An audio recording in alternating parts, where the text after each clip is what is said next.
Hello everyone, it's Otto back with another NFL video. In this video, updating my NFL Week 6 recap, so let's get into it. Thursday night, the Commanders and the Bears, two really bad offenses, two really bad teams playing against each other. One bad team won and a bad game, the Bears.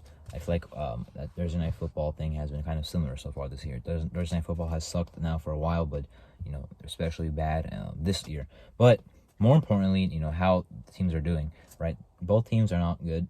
Wentz is now hurt for 4 to 6 weeks. Taylor Heinicke will start. I was really interested to see if that would be Heinicke or Howell going forward. I mean, I don't think Heinicke is really gonna, his job isn't. I don't think safe for next week. I don't think he's basically going off of many chances right now. If he has one bad game, I think already you might see Howell in there. And they're playing a pretty good defense in the Packers. So we'll see what happens there. As for the Bears, they just look really bad. I mean, their defense, I guess, is okay, but they didn't play good offense. They're definitely a better defensive team. That's what's going to win them games if they do win. But their offense has to make a lot of improvements in the offseason. Ravens and the Giants. So now I am officially giving my praise and beliefs into the Giants. As I said I would if they won, so now I have to. Now, even though I have loved Dable, obviously, since when they hired him, I still will be honest, looking at the Giants roster, I don't know how they're this good. Like, their roster is still terrible. But they're playing well, so I'm going to just stop saying, well, they have to prove it one more time. This time I will actually go into the hype. I do believe in the Giants. In fact, I'll make a bold prediction. I believe that they will finish higher than the Cowboys in this season, in this division. I think the Eagles win the division, right? But I think the Giants will be second in the division with a nice wild card spot, 5 or 6 seed maybe. And we'll see what happens in the playoffs. Now, what's interesting would be what happens with Daniel Jones. Daniel Jones going into the offseason. He's not necessarily balling, but their team is. So, maybe they keep him around, but we'll see. Saquon absolutely is going to, get some type of contract with the Giants most likely. They're probably fans, right? They'll find any way to keep him on the team, basically. As for the Ravens, John Harbaugh is a very good head coach. I'll mention it again, but him and McVay have just looked like bad head coaches this year, even though they're really not bad. I don't know what's happening there.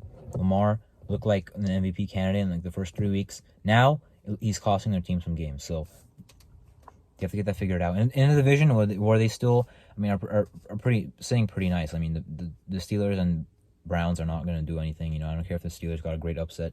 It's really them or the Bengals for the division. And, right now they do have the tiebreaker over them, so they are leading in the division. Jaguars and the Colts, very close game. So, at least good to see the Jaguars play well after taking a really bad loss last week. They still did lose a, pretty close game. The Colts, looks like just like the Titans, are making their, resurgence back. Start out pretty rough, but they're playing well again. Got the revenge on the Jaguars. Clearly played a lot different this time than in week 2. So, good for them. The Colts and Titans, I think, will have a tough race for the division. Even though the Texans have fought hard, the Jaguars have looked good. I guess at some points in the season, pretty much. But that was like 2 weeks ago already. The Patriots and the Browns did not go how I expected. The Patriots absolutely destroyed the Browns. So shout out to them.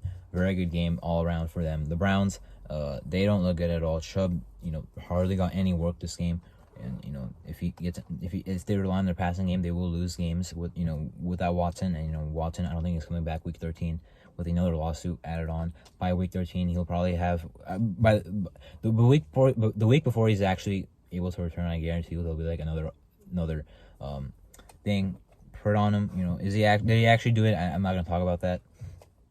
But for the Browns, football wise, they need him very badly. Obviously, their offense just cannot pass the ball really that well without him.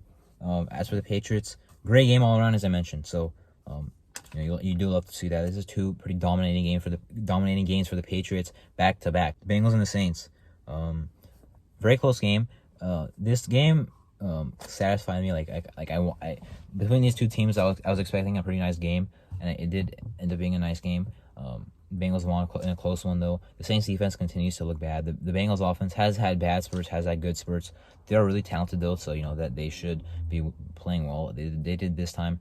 Their defense is also pretty nice. Yeah, good game on each side. The Saints offense still, I will say, kind of does impress me. I believe they still have a lot of injuries there. I'm pretty sure Olave Landry and Michael Thomas all did not play. But still put up 26. Buccaneers and the Steelers, absolutely surprising upset. I know I said the Buccaneers are very, they're not a Super Bowl contender, and they're not as good as their talent might show. But the way they're playing, that and did end up proving true in this game. But I still did not expect the Steelers to win this game. Very surprising. looks good for the Steelers.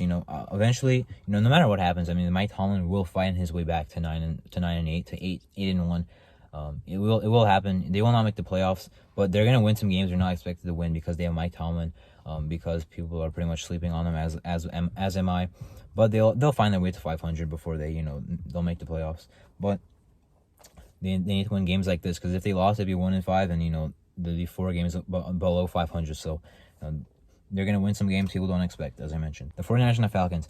Now, this is completely shocking. I said there was no way the Falcons would win, and they absolutely did. So that was very, very impressive. I don't know what happened to the San Francisco.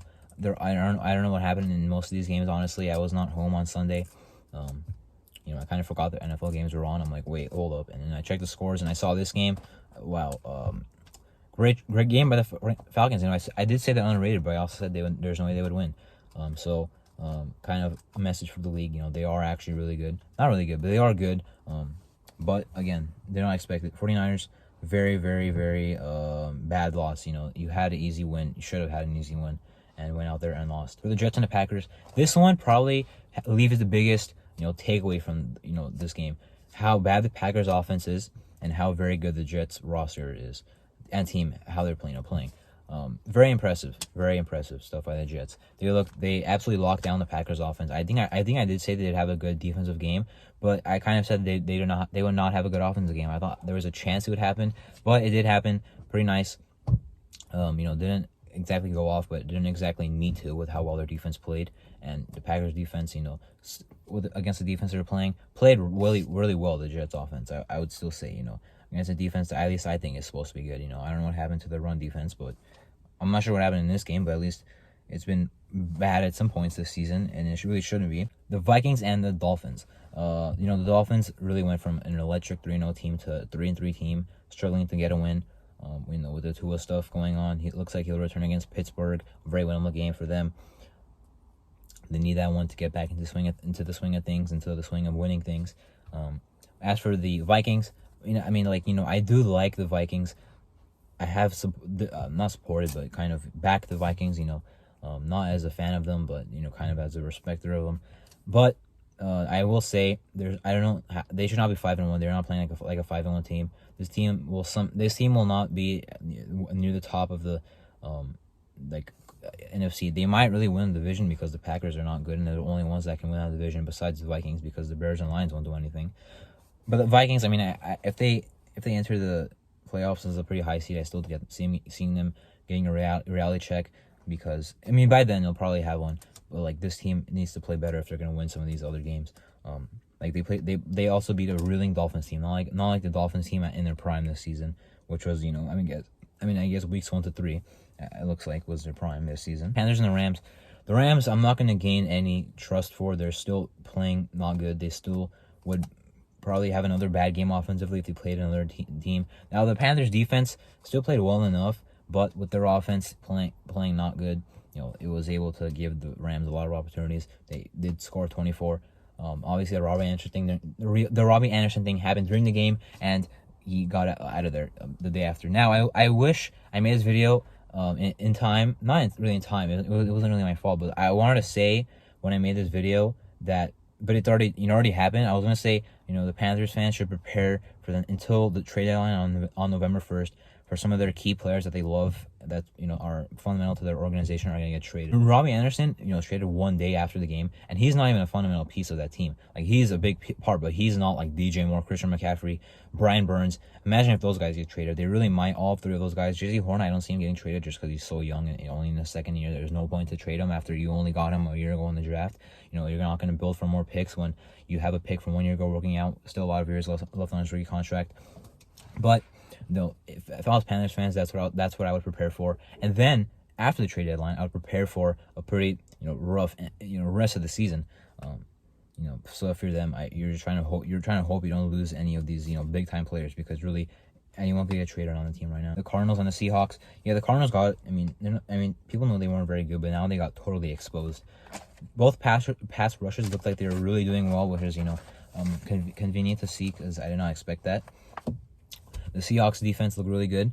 The Cardinals defense looked, also Kenneth Walker was having a very good game out there. DK Metcalf was kind of contained in this game, only 2 catches for about 30 yards, like 35 maybe. But it was a lower scoring game, just defensive. The Seahawks did win, and now I didn't expect it to be this way. I thought both offenses would play well, both defenses would play pretty bad. The Seahawks offense, making an extra play to win the game, but that's not what happened here. It was the complete opposite, except the same team did win, just a defensive game. For the Bills and the Chiefs, good for the Bills to win. I do think they're a better team than the Chiefs anyway. I think they'll be the 1 seed in the AFC over the Chiefs. Now, if they do match up in the playoffs, however, I will probably pick the Chiefs because I don't trust the Bills right now in the playoffs. They might turn to like the Packers, where they are really good in the regular season, then get to the playoffs and disappoint. But for now, they are doing things that they should. Back into their control of the whole AFC at 5-1. I believe they're first in the AFC, unless someone else is doing really good. I'm aware of. Now onto the Eagles and the Cowboys. A team that's the Eagles that's even better than the Bills, 6-0 at least with their record. The Cowboys, this is finally the game where, and it was convenient. That was the game right before Dak was going to return. We saw how bad Cooper Rush actually is. Maybe not like actually bad, but how bad he really can play. Imagine if he's given the whole rest of the season to play. How many bad games would he have? How many games would they lose because of him? Their offense did not look good at all. Had a spurt, I guess, in the second half to close within, having the chance to actually tie or win. But, they did not do enough there. They didn't do enough in the first half to give them a chance in the second half. The Eagles were able to stay in front. Nice defense. No, not a nice defense. It's a very good defense. A lot of good new defensive additions doing their thing. Gardner Johnson, James Bradbury, Hassan Reddick.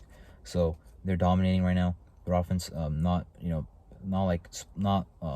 going to use the word splendid, but I stopped myself, luckily. Not very, right now, at this point in the season, not very knock you off your feet type of offense, but definitely good enough to be a 6-0 team, definitely good enough to back up that defense, and I think they're a better defensive team than offensive team. Nick Sirianni and Brian Daboll are, at the closest race for Coach Data that I've ever seen in my life. I wonder who would win that if the season ended right now. I mean, probably Nick Sirianni, but, Daboll is also a rookie head coach. For the Broncos and the Chargers, a very uneventful game that the Chargers won. I wish this game tied. I would have loved it. Now, it would have happened, too, if the Broncos didn't muff the punt. If the Broncos did not muff that punt, Broncos offense definitely is not getting the field goal range. If they punt again, the Chargers are also not getting field goal range. Eventually, they would run out of time. There's 3 minutes left, I believe, when that muff punt happened, maybe 5. But no team really played well enough to win. The Broncos special teams mistake lost them the game, or I guess a really good play by that one guy on the Chargers special teams. So the Chargers are 4-2. But I mean, no one's really hyping them up at this point. Even the people that believed in them right now aren't really talking like all the Chargers are 4-2. They're really good because I think everyone knows that they're not playing well. The Broncos, I think everyone knows Nathaniel Hackett is the worst head coach in the National Football League. I guess. I mean, now with Matt Rule fired, he has to be. Unless you consider the Panthers interim coach even worse, but I don't know why. He's had one game. Regardless, Broncos really bad. I don't see any bounce back coming from their offense. I could be terribly wrong, but I mean I think their offensive pieces are overrated pretty much. Besides Javonte Williams, and I thought something was perfectly rated, but I thought Javonte Williams was the only guy where he was actually gonna have a very good year for them, and he's out for the year. And Jerry Jeudy, I think, even though I love him as a prospect, I think he's overhyped as well. Now their defense, shout out to them, it is doing enough to win them games, but in this game, their offense, again, they're not doing enough to win. Again, they played well against a good offense as well in the Chargers. Anyway, that was my Week 6 NFL recap, and this week I went 8-6, improving my total record to 55-39. But there were some crazy upsets in this week. So anyway, that was my Week 6 NFL recap. I'm Marto, thank you for watching.